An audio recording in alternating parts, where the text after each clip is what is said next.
Record.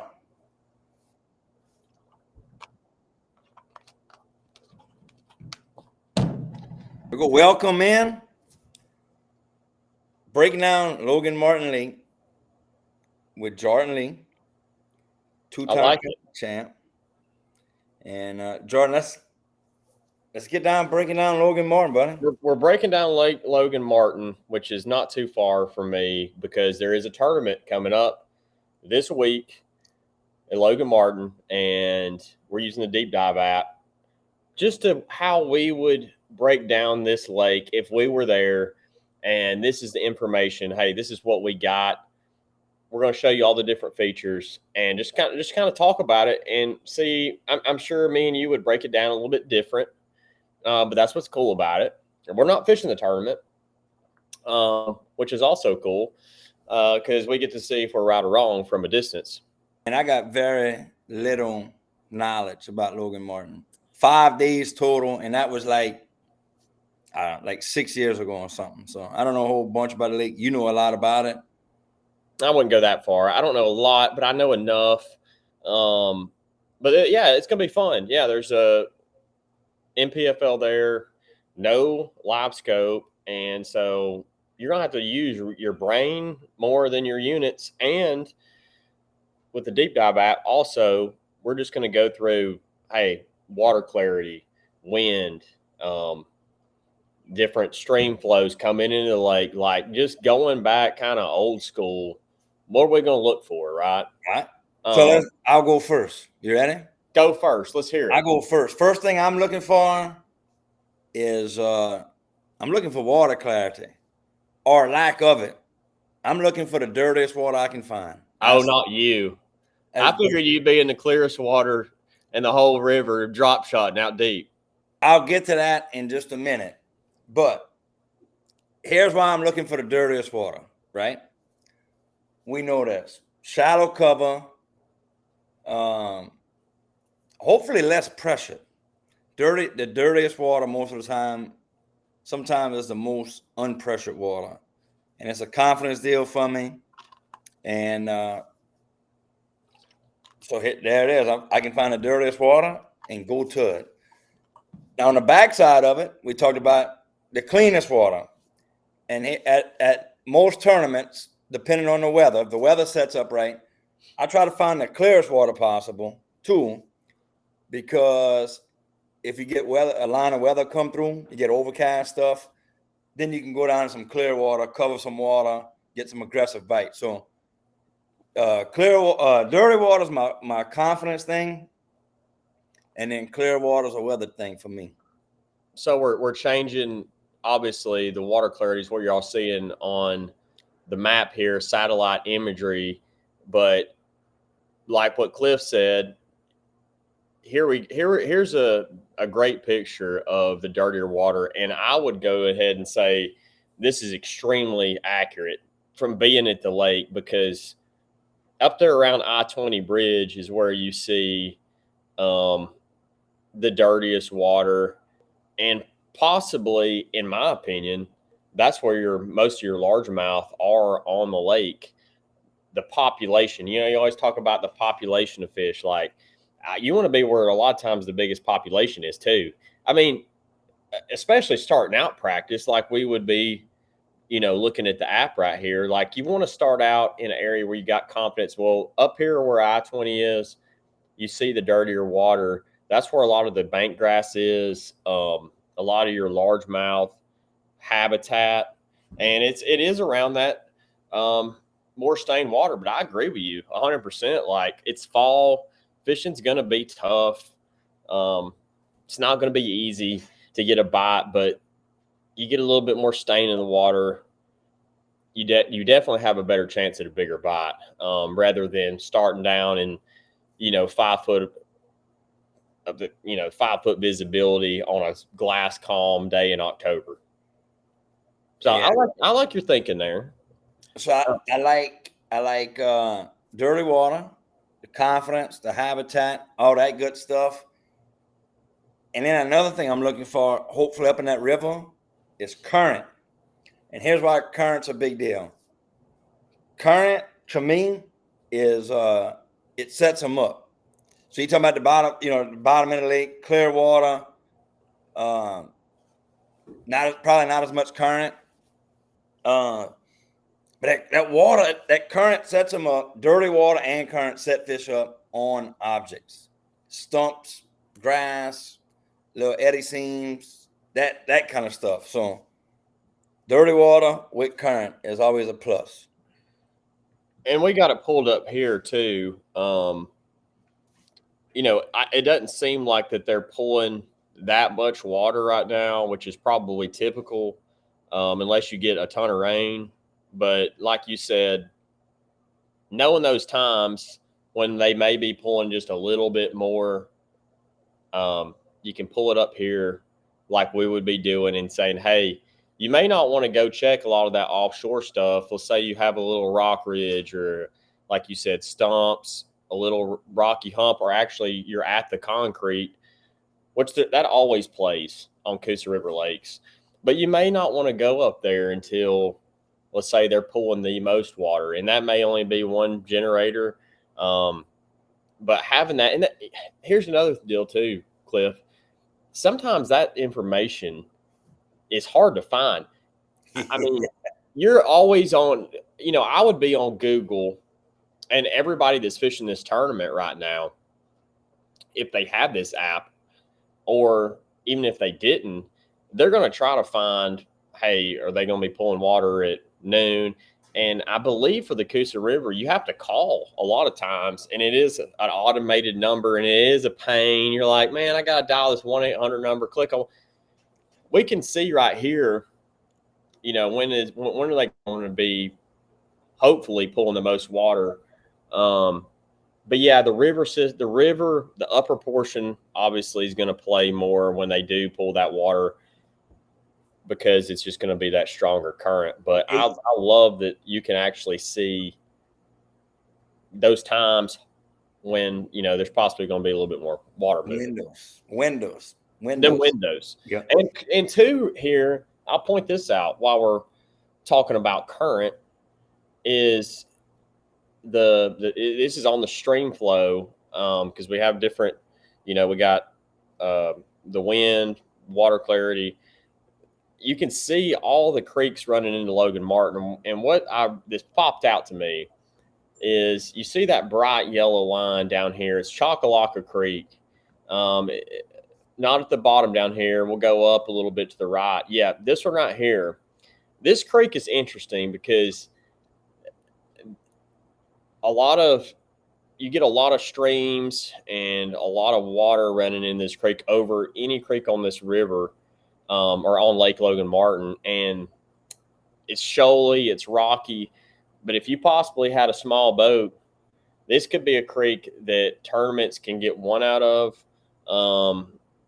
just because all that water going back in there. And it's just one of those kind of special creeks when it's tough, and you get a little bit more current. So, well, if you zoom out a little bit, you can see like that's the only current around, only inflow, stream flow around. So that makes that current a form isolated cover, dude. So like all that water, and there's no current. So when you do get current, exactly, fish definitely gravitate to that, especially in the fall. This creek, I've been back here. I remember when I was fished a tournament here when I was probably a long time ago. I mean, 15, 20 years ago. And it's not really a creek, I feel like, especially when you get way back in there where you see that bright yellow. It's not going to be playing a lot of the year. But this time of year, when you're really wanting that current, and the deep dive app definitely shows you like, hey, this is where there's some stronger current coming in. And it really just kind of points out. And if you don't know anything about the lake, you said you've been here one time, it's something you can kind of pull up and say, man, I may need to go check this out. Give you a little head start. I could take all the head start I could get in any tournament I fish. I mean, we all can. We're always looking for that edge. You're always looking for that edge, Cliff. Yeah, bro. you see up on the screen, they got different inflow and stream flow and stuff. So going to a lake that I don't know a lot about, bro, rain and weather, and it just changes everything. And this happened to me this year at Norfolk. Well, it happened to Casey Scanlon, who played it right. Had a bunch of rain, front came through, line came through, and runoff. Runoff, if you can find runoffs anywhere, anywhere in the country, if you got a runoff, if you got something flowing in, Yeah. whether it be from a cypress swamp, a drain at Sabine River, like Chris had at a culvert, you follow at Witch's Ditch or whatever it's called. Yeah, for sure. If you can pinpoint that stuff, that's the kind of stuff I like to look for. I don't find a lot of it, but when you find it, yeah, it's a gold mine. It's a gold mine. And we're looking right here at all these little, I mean, basically pinch points, places where you get that runoff, where you could get a little extra current if you did have that rain, because we don't have a lot of rain right now. But like you said, if you get that big thunderstorm to come in, it can possibly group a few fish up shallow, which is always what we're looking for. I mean, you want to have a little group, and it's always hard to find a group of fish. If you don't believe that the runoff method works, just watch the Classic this year. In case you're scanning, will be there as living proof that runoff works. Ain't no doubt. Yeah. Yeah, I like that this really highlights that, because I've never seen an app. You can get on satellite imagery and Google Earth all the time and look and really try to figure out, hey, is there water coming in here? That's what I've done in the past.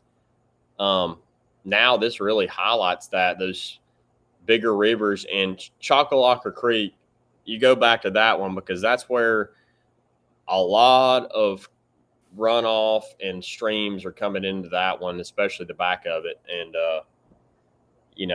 that's always can be a hot spot. So yeah, you're right, it's pretty cool. So something else, if I was fishing Logan Martin NPFL this week, right? So of course I'm going up the river, dirty water, swim jigging, that kind of stuff. But what has killed me in tournaments before, and I would fight this at Logan Martin, running new water. You're pretty good at running new water. New water. And it's like in a traditional tournament format, you run back down the lake, whatever. So, long story short,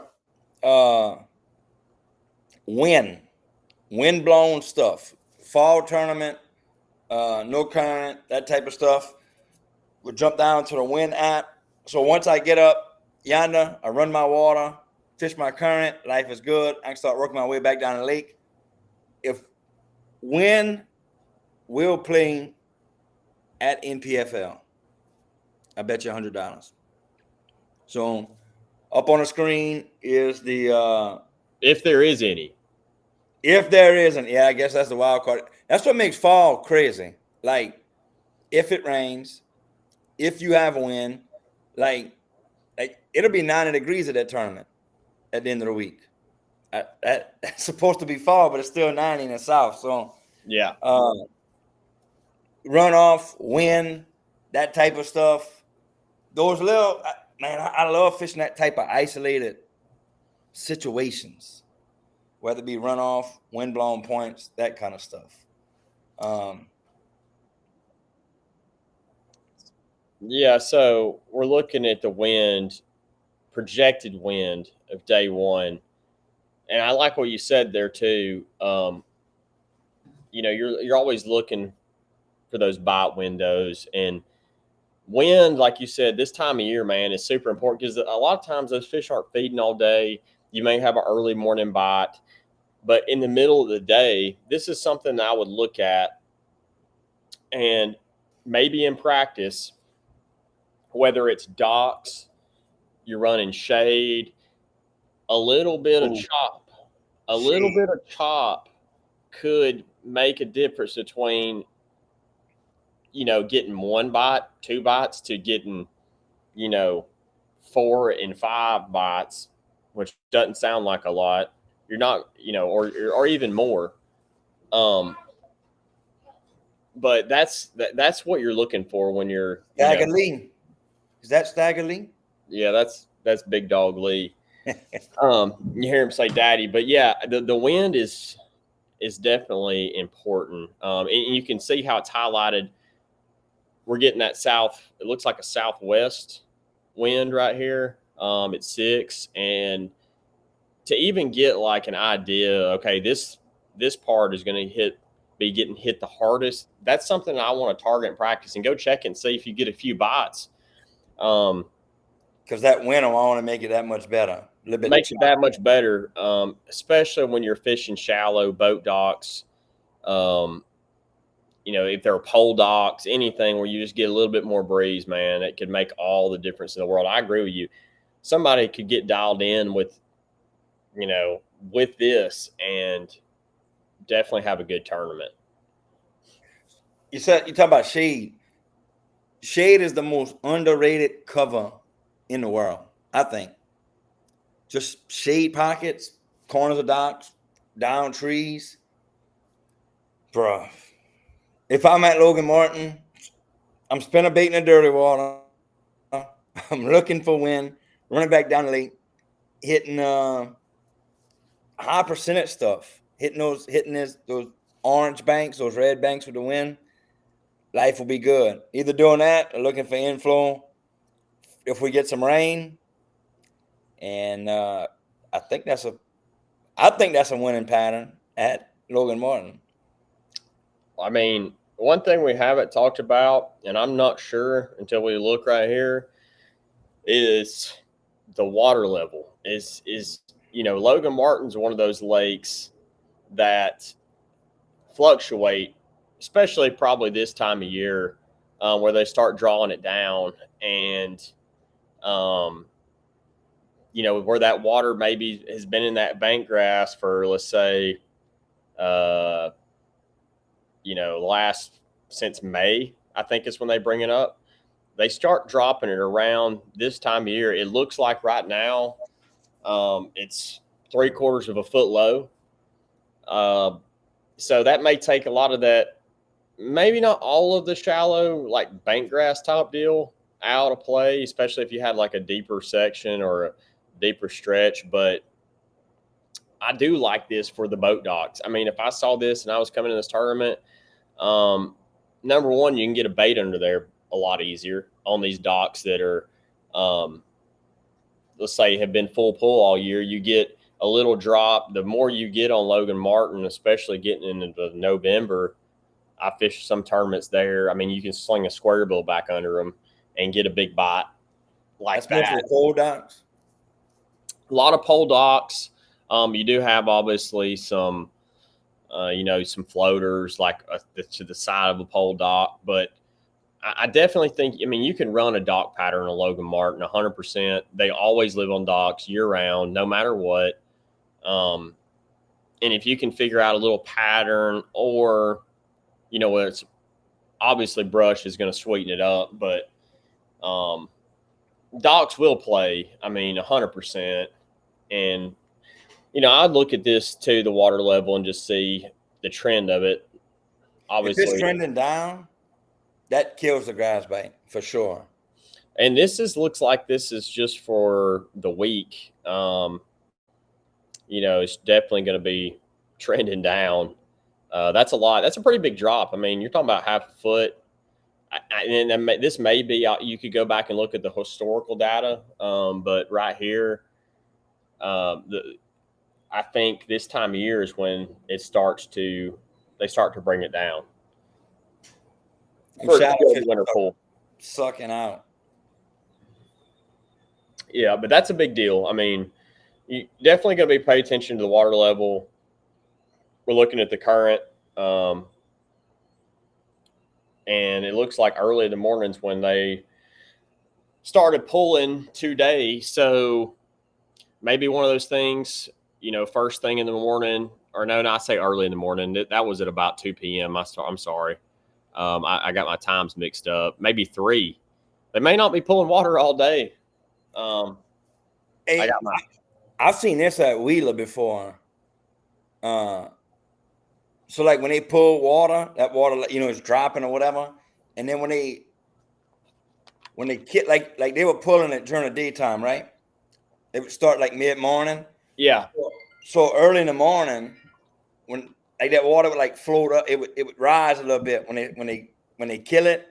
And I was catching them on some shallow grass. And then as the day went on, they pulled it, that water dropped, and that bite died on me. So a generation schedule could be a big old deal. Yeah, And it how it definitely. sets up on cover, you know, grass in the morning, docks in the evening, however the flow goes. But And it could be a non-existent deal, like what we just saw back there.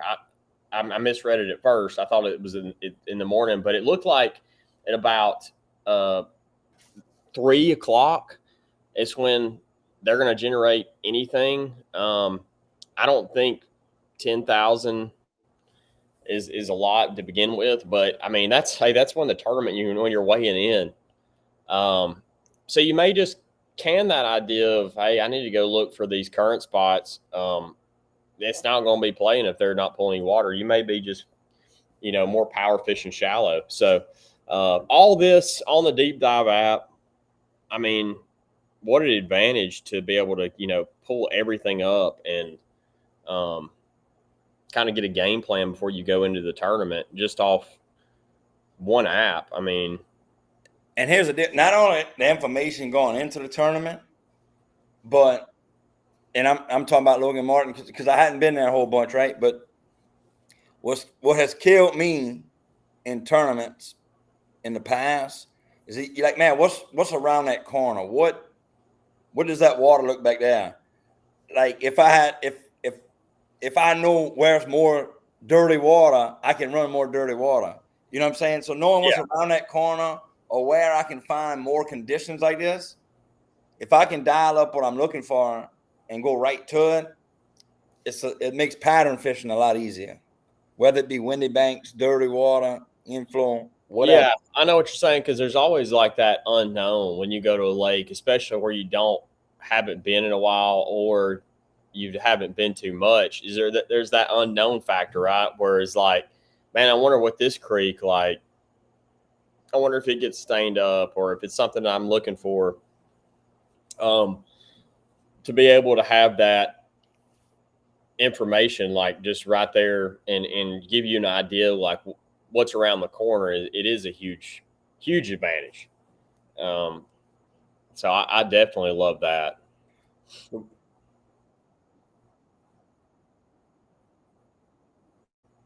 So I think this tournament is definitely, I mean, the way the conditions are setting up right now, being October, I think a shallow bite early, whether it's a buzzbait, topwater, spook, somebody finds seawall bite, um, plopper style bait. Definitely having a topwater early, always, to get a few of those key bites. And Logan Martin's known for a topwater bait. I mean, ever since, I mean, I haven't been there in a while, but like they always bite a topwater. And just covering water, I think that's going to play for sure. And then you're going to see a jig and guys fishing docks and brush. I just feel like without forward facing sonar, especially in this tournament, the getting those bigger bites, like that's where you're going to get them. The water's trending down, they're dropping it a little bit too. So I feel like, a lot of that, maybe that bank grass and stuff may not play as much. And it doesn't seem like the current bite's going to play as much based off what we're seeing on the deep dive app with the current conditions and pulling water at 2-3 o'clock in the afternoon, man. It's It's useless. kind of useless. I mean, so I would definitely be looking for a dock pattern to fish all day where you're in that bite window all day long. Like there's not a bad time to fish a boat dock, in my opinion, and big fish get around them. So I see the boat docks and a topwater playing heavy in the NPFL at Logan Martin. What do you think, Cliff? Here's how I'm going. Winning pattern.